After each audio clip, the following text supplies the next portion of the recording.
저와 여러분의 삶의 자리에 늘 왕되신 하나님을 찬양하며 또 영광 돌리는 아름다운 삶을 살아가는 저와 여러분의 멋진 삶의 자리가 되어지기를 주님의 이름으로 축복합니다. 오늘은 성탄 전야의 날이지요. 전날입니다. 모든 사람들이 성탄의 기쁨 속에서 세상 속에 있는 이때에 성전에 올라 하나님께 예배드림이 진정한 아름다운 고백이고 삶의 자리임을 알기에 이 자리에 올라온 저와 여러분 가운데에 하나님의 풍성한 사랑과 성탄의 축복이 충만하게 나타나기를 주님의 이름으로 축복합니다. 사람들은 늘 겉으로 보이는 것으로 판단하곤 합니다. 회사가 커지면 성공했다 말하고, 도시가 발전하면 잘 살고 있다 말하며, 문제가 없어 보이면 괜찮다 말하곤 합니다. 그러나 시간이 지나고 나서야 알게 됩니다. 겉은 화려했지만 속은 이미 무너져 있었다라는 사실을 시간이 지나면 반드시 확인되곤 합니다. 성경도 동일한 질문을 던집니다. 그 왕이 얼마나 강했는가? 그 질문이 아니라 여호와 보시기에 어떠하였는가? 라고 질문합니다. 열왕기상 16장은 북이스라엘 역사상 가장 강력한 왕조인 오므리 왕조를 다룹니다. 그러나 동시에 가장 타락한 시대이기도 합니다. 가장 강력한 왕조이면서 또 동시에 가장 어두웠던 시대입니다. 오늘 우리는 세 갈래의 흐름을 하나로 묶어서 오늘 본문을 함께 생각해 보려고 합니다. 첫째는 죄의 확장에 대하여.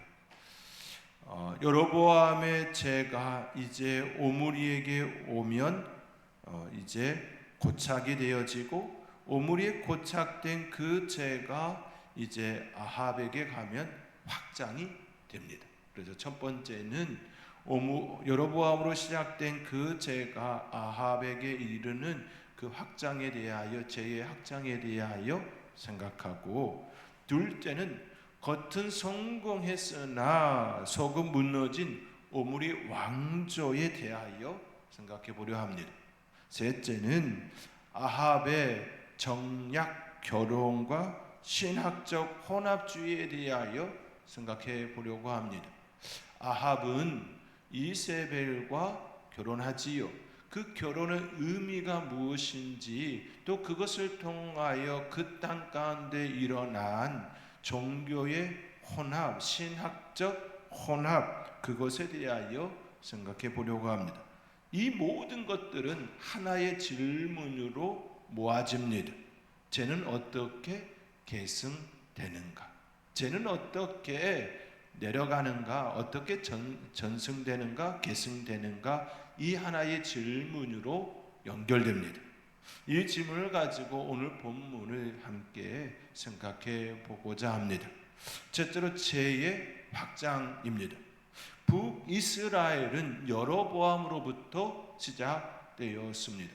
하나님께서 그를 부르시고 그에게 장차 북이스라엘의 왕이 되어질 것임을 10조각의 천을 나눠주는 그 사건을 통하여 보여주셨습니다. 그는 하나님께 은혜를 입었습니다.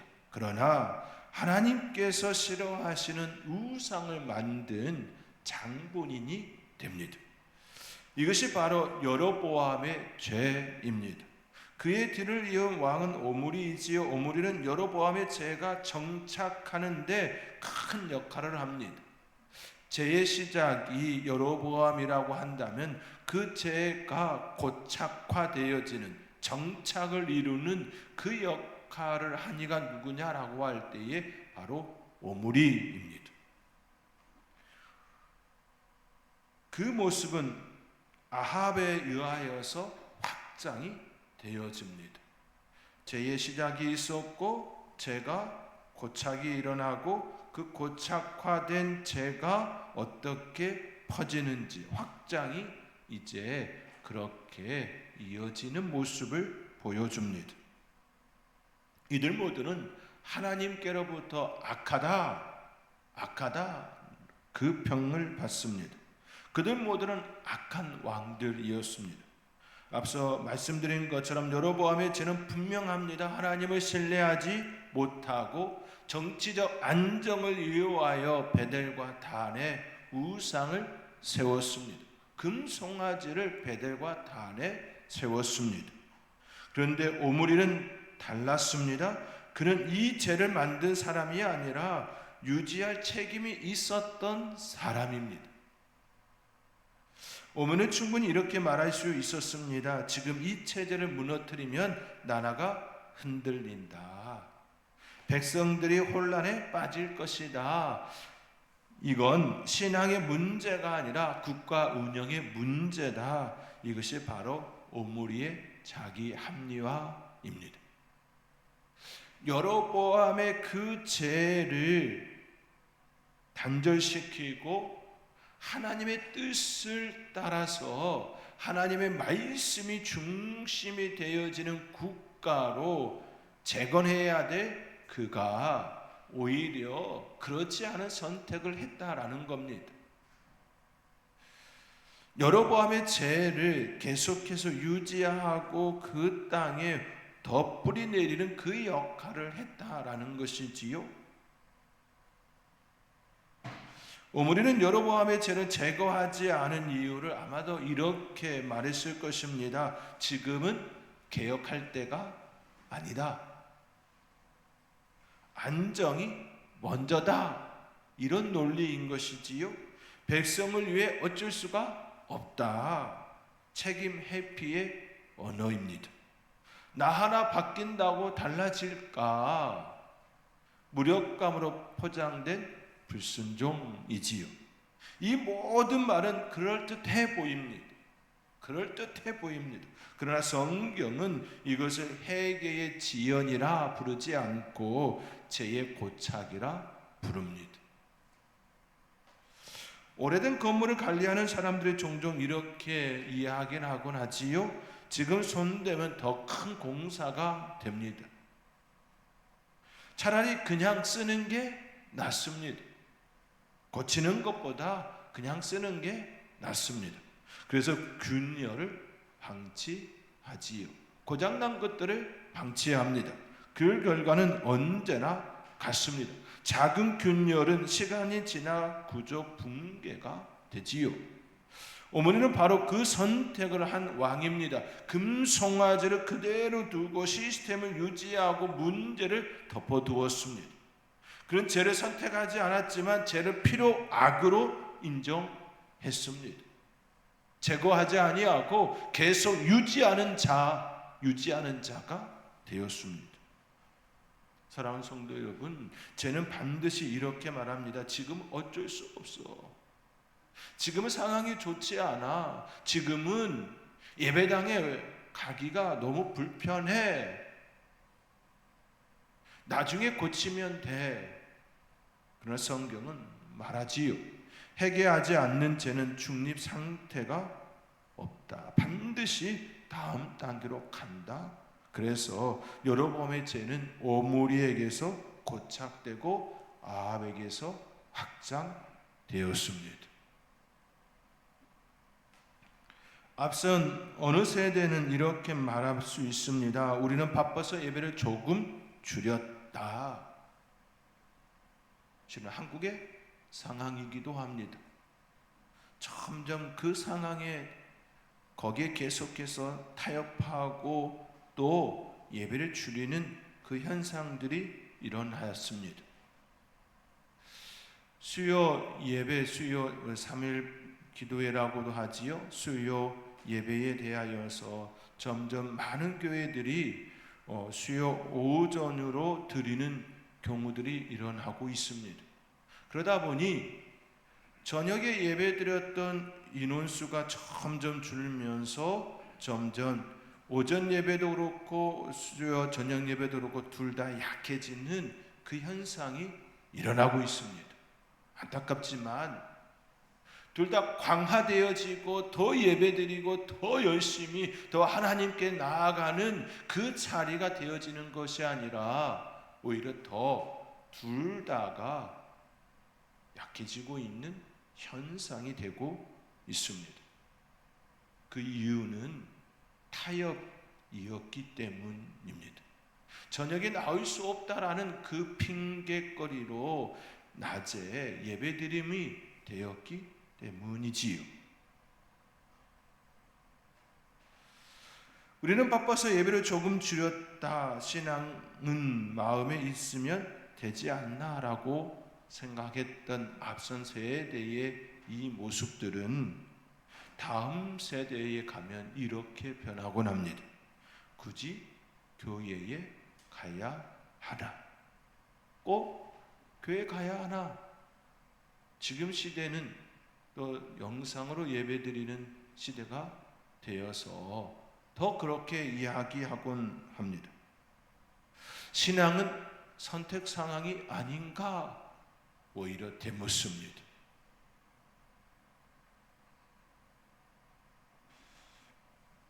저희 자녀가 저한테 이렇게 물은 적이 있습니다. 저는 한 번도 종교의 자유가 없었습니다. 무슨 뜻인지 아시지요? 그렇게 저에게 되물었습니다. 그것이 우리의 현주소들 아닙니까? 타협을 하면 계속해서 하나씩 되물어 옵니다.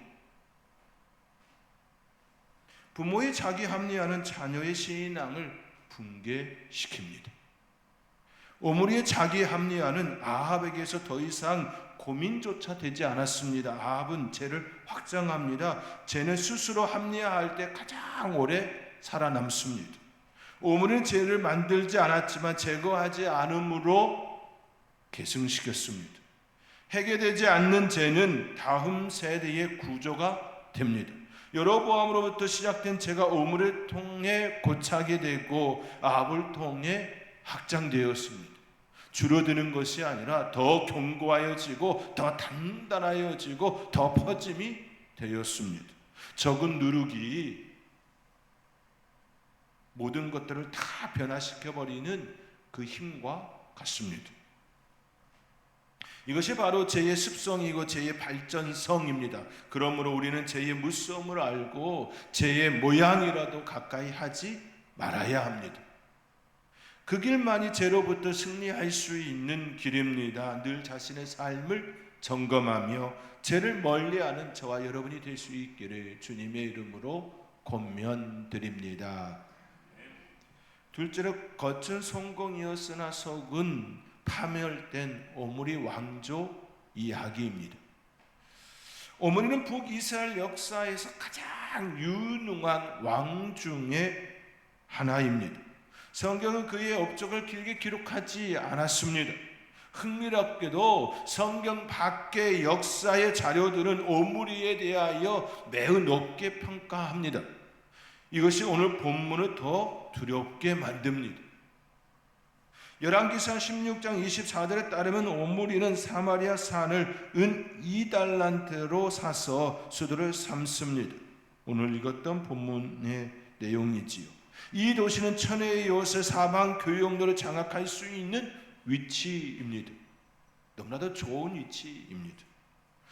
고고학 발굴 결과에 따르면 사마리아는 단순한 행정도시가 아니라 군사, 경제, 정치의 중심가였습니다. 어느 것 하나 떨어지지 않는 매우 중요한 역할을 감당한 도시였다라는 겁니다. 이전 왕들이 임시적 수도를 전전했다면 오므리는 왕조의 지속성을 설계한 왕이었습니다. 아주 정착할 수 있는 그곳에 터전을 마련한 이가 바로 오므리입니다. 오므리는 사마리아 그 성에 정착할 수 있도록 만든 이입니다. 아수르 기록에는 북이스라엘을 이렇게 부릅니다. 비트 후무리. 이 말의 의미는 오므리의 집, 오므리의 집이라는 뜻입니다. 북이스라엘에 대하여 오므리 집이라 평했다라는 겁니다. 다윗의 집과 같은 맥락이지요. 그만큼 성경의 자료에 의해서는 그의 그 업적에 대하여 매우 많은 분량으로 다루고 있지 않지만 주변 나라의 역사의 자료는 오므리 왕조에 대하여 이렇게 후하게 기록하고 있다라는 겁니다. 놀라운 사실은 오므리가 죽은 뒤에도 이스라엘은 수십 년 동안 오므리의 집, 오므리 집으로 불렸다는 점입니다. 이는 오므리 왕조가 국제 정치 무대에서 브랜드가 된 왕조였음을 의미합니다. 모압 왕 메사가 남긴 비문에는 비석의 그 글에는 비문에는 이렇게 기록되어 있습니다. 오므리가 이스라엘의 왕으로서 여러 날 동안 모압을 압제하였다. 이는 오므리 왕조가 단순히 방어적인 나라가 아니라 주변 국가를 지배하는 강국이었음을 뜻합니다. 남유다와 북이스라엘로 갈라진 이후에 어느 왕이 주변국을 이렇게 지배하고 다스렸던 나라가 왕이 있었나요? 아니요, 그렇지가 않습니다. 그런데 오므리 왕조는 그렇지 않았다라는 겁니다. 주변 국가를 지배하는 막강한 국가 왕이었습니다. 그런데 왜 성경은 오므리를 악한 왕이라 하는가이지요? 왜 성경은 오므리를 악한 왕이라 말하고 있습니까? 문제는 업적이 아닙니다. 업적이 신앙을 가리는 순간이지요. 결코 업적으로 평가하지를 않습니다. 오므리는 이런 생각을 했을 가능성이 큽니다. 내가 나라를 이렇게 안정시켰는데 하나님도 이 정도는 이해하시지 않겠는가? 내 방식이 틀렸다면 왜 이렇게 잘 되었는가? 이것이 바로 성공의 자기 합리화입니다. 믿는 사람들도 종종 이 함정에 빠지곤 합니다. 자녀가 잘 풀리면, 자녀가 출세하고 유명세를 타면 잘 되었다, 잘 되었다 그렇게 평가하면서 신앙마저 좋은 것이냐 덮어 씌우는 경우들이 있습니다. 그러나 결코 그렇지 않다라는 것을 성경은 오므리의 왕조를 통하여 우리에게 말씀합니다. 조직에서 흔히 듣는 말이 있습니다. 성과가 있으니까 문제 없다. 성과가 좋으니 문제 안 돼 라는 것이지요. 결과가 증명해 주고 있다 그렇게 이야기하곤 하지요. 과정이 조금 틀리면 어때? 결과가 좋으면 됐지. 그러나 성경은 묻습니다. 그 성과가 누구를 영화롭게 했느냐라고 묻습니다. 누구를 위한 영화냐라고 묻습니다. 오므리의 성공은 나라를 강하게 만들었지만 하나님을 필요 없게 만들었습니다. 사람들로 하여금 하나님이 없어도 잘 될 수 있다라고 하는 대단한 착각을 심어주었습니다.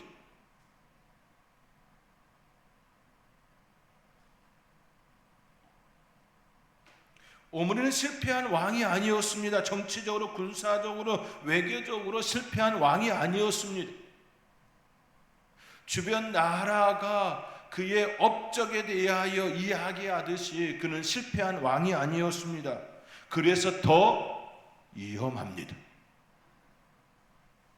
실패했다면 회개했을 수도 있습니다. 실패했기에, 처참하게 무너졌기에 왜 이런 일이 나에게 일어났는가라고 되묻고 또 되물을 수 있습니다. 그런데 그렇지가 않았습니다.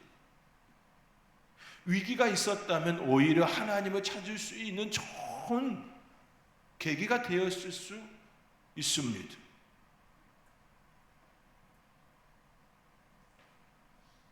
그러나 그는 성공했습니다. 성공은 회개의 필요성을 지워버립니다. 필요로 하지를 아니합니다.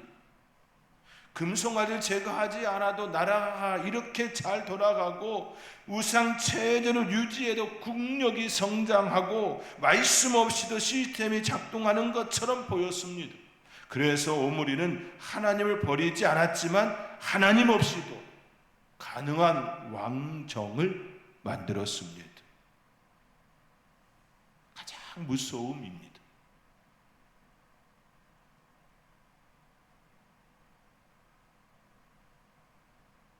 기계가 잘 돌아가면 사람은 점검을 멈춥니다. 괜찮네, 잘 돌아가네, 아직은 문제 없네. 그러나 점검 없는 기계는 어느 날 갑자기 멈춰 사건이 터집니다. 오므리 왕조는 겉으로는 가장 잘 돌아가던 기계였습니다. 그러나 내부에는 말씀이라는 핵심 부품이 제거된 상태였습니다. 가장 중심인, 이스라엘의 가장 중심인 하나님의 말씀이 제거된 상태였습니다. 사랑하는 성도 여러분, 오므리는 나라를 세웠지만 신앙을 세우지 않았고, 왕조를 안정시켰지만 언약을 붙들지 않았습니다. 그래서 그의 업적은 그를 살려준 증거가 아니라 그를 무디게 만든 족쇄가 되었습니다. 성공은 하나님의 축복일 수도 있지만 회개를 미루게 만드는 가장 위험한 환경일 수도 있습니다. 이제 이 성공 위에 서 있는 사람이 바로 아합이지요. 오므리의 뒤를 이은 아합입니다. 아합은 이 성공을 발판으로 삼아 죄를 더 멀리 더 크게 확장합니다. 오므리 왕조는 매우 큰 업적을 남겼습니다. 그러나 그것이 오히려 자신들의 참 모습을 못 보게 하는 요소가 되었습니다. 성공보다 더 중요한 것은 하나님의 뜻입니다. 하나님의 마음입니다. 하나님의 시각입니다. 하나님의 시각에서 늘 벗어나지 않고 하나님의 은혜를 말할 수 있어야 합니다. 그러므로 성공보다 내 자신을 잘 볼 수 있는 때로는 어려움이 나를 강건하게 합니다. 성공이 내 삶을 풍요롭게 하는 것처럼 보일 때도 있지만 그 성공에 가려 자기 자신을 보지 못하면 그 성공은 자기를 가장 많이 해치는 요소가 됩니다. 그러므로 하나님께 기도를 할 때에 나의 삶의 자리에 하나님께서 허락하여 주시는 성공의 그 축복이 나를 하나님께 더 가까이 하게 하는 도구가 되게 하여 주십시오라고 하는 기도가 필요합니다. 그 기도 가운데에 내 삶의 자리에 하나님을 더 가까이 하고 내 자신을 더 비출 수 있는 그런 아름다운 삶을 살아내는 저와 여러분이 될 수 있기를 주님의 이름으로 권면드립니다. 이제 마지막으로 아합이 선택한 결혼에 대하여 생각해 보겠습니다. 아합의 문제는 단순히 우상을 섬겼다는 데 있지 않습니다. 그 출발점은 하나의 선택 곧 이세벨과의 결혼이었습니다. 이 결혼은 감정의 선택이 아닙니다. 성경 전체 맥락을 보면 이 결혼은 철저한 계산된 정치적 결정이었습니다. 아합은 왜 이세벨과 결혼했을까요? 여러 이유들 중 국제 정치적 안정, 경제적 번영, 왕권의 안정이라 말할 수 있을 것입니다. 이세벨은 시동왕 에발의 딸입니다. 에발의 딸입니다. 시돈과 두로는 당시 지중해 세 개의 해상 무역 패권국이었습니다. 지중해 그 지역의 해상 무역의 중심 역할을 했던 그들이었습니다. 이 결혼은 군사 동맹, 해상 무역 루트 확보, 외교적 안전 보장을 의미했습니다. 결혼을 통하여서 자기의 경제적, 군사적, 외교적 그 영역을 넓히는 그 도구로 삼았다라는 겁니다.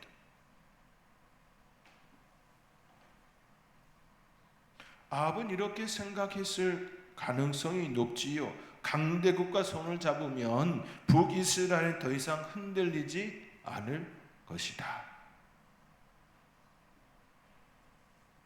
시돈은 염료산업, 해상무역, 장인기술에서 세계 최고의 수준이었습니다. 이 결혼은 경제 성장의 지름길처럼 보였습니다.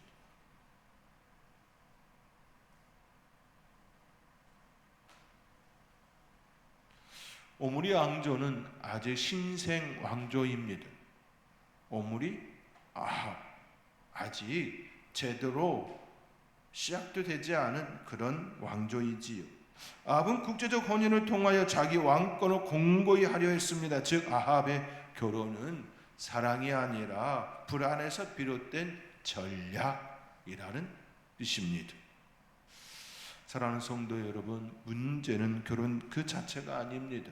문제는 무엇을 기준으로 선택했느냐입니다.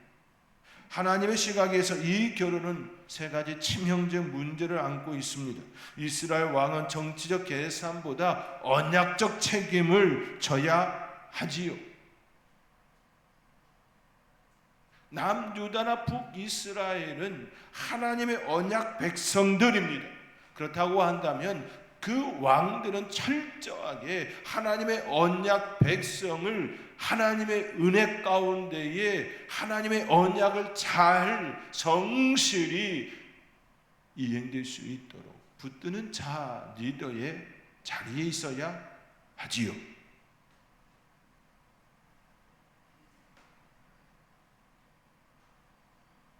그러나 아합은 하나님이 기뻐하시는가?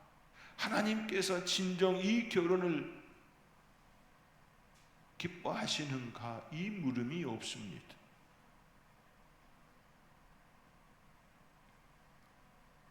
이 선택이 나에게 유리한가? 이것이 바로 신앙의 전도입니다. 우리의 삶의 자리에 이것이 진정 하나님께서 원하시는 것인가? 그 물음이 중심이 되어야 합니다. 나에게 유익한가 보다, 나에게 좋은가 보다, 이것이 하나님의 뜻인가? 하나님께서 진정으로 원하시는 것인가? 물어야 합니다.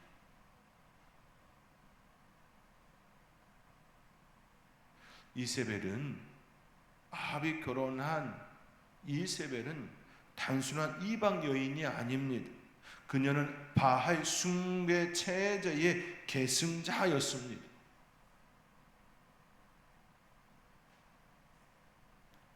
아합은 그녀를 통하여 다른 문화만 받아들인 것이 아니라 다른 신을 합법적으로 그 나라에 들인 자가 되었습니다. 그래서 아합은 바알 신전을 세우고 제단을 만들고 우상 숭배를 국가 시스템으로 승인합니다. 이 결혼은 우상 숭배의 통로가 되었습니다. 마치 솔로몬이 그의 노년에 그의 아내들을 통하여 이방신들이 들어오는 통로가 되게 하였던 것처럼 아합은 왕비를 이세벨로 맞이함으로 아예 시작 자체가 그렇게 되었다라는 겁니다. 아합은 여호와를 완전히 버리지 않았습니다. 바로 이것이 더 위험입니다. 여호와도 섬기고 바알도 섬기고 필요에 따라 신을 선택하는 구조, 이것이 바로 신학적 혼합주의입니다. 종교적 혼합주의입니다. 하나님은 이렇게 말씀하십니다. 너는 나 외에 다른 신을 내게 두지 말라 말씀합니다. 나 외에 다른 신을 두지 말라 말씀합니다. 그러나 아합의 선택은 이렇게 되었지요. 여호와도 필요하고 바알도 필요하다.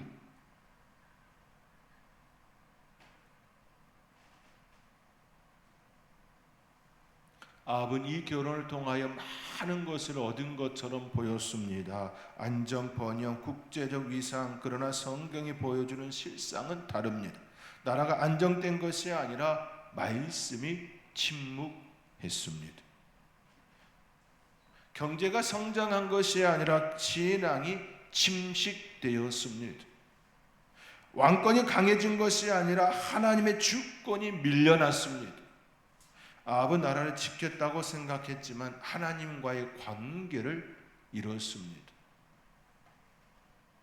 나라가 강성해졌다라고 생각했지만 하나님과의 관계가 끊어짐이 되었습니다. 어떤 사람들은 신앙을 보험처럼 여기는 일이 있습니다. 평소에는 필요 없고 이기 때만 찾는 것. 아합에게 여호와는 마치 보험 중에 하나처럼 되었습니다. 그러나 하나님은 보험이 아니라 우리의 주이십니다. 우리의 주님, 우리의 주인이십니다. 사랑하는 성도 여러분, 아합의 결혼은 현실적으로는 성공적인 선택이었을지 모릅니다. 그러나 신학적으로나 신앙적으로나 가장 실패한 결정입니다. 왜냐하면 그는 하나님을 선택의 기준에서 제거했고 신앙을 정치의 도구로 만들었고 우상을 이혐이 아니라 자원으로 보았기 때문입니다. 이것이 아합에게서 일어난 세 가지 위험한 요소들입니다. 하나님의 선택의 기준에서 제거하고 신앙을 정치의 도구로 만들고 우상을 이혐이 아니라 자원으로 여기는 그 죄악을 아합이 이세벨을 맞이하는 그 행위 가운데 나타난 모습들입니다. 하나님을 수단으로 삼는 순간 그 선택은 반드시 심판의 통로가 됩니다. 오늘 우리는 여로보암의 죄, 오므리의 고착, 아합의 학장, 이 세 가지에 대하여 함께 생각해 보았습니다. 오늘 말씀을 제가 본문 읽지 않으면서 함께 보았지만 내용이 그 내용을 담습니다. 이들은 각자 자기의 자리에서 자기 합리화를 여겼습니다.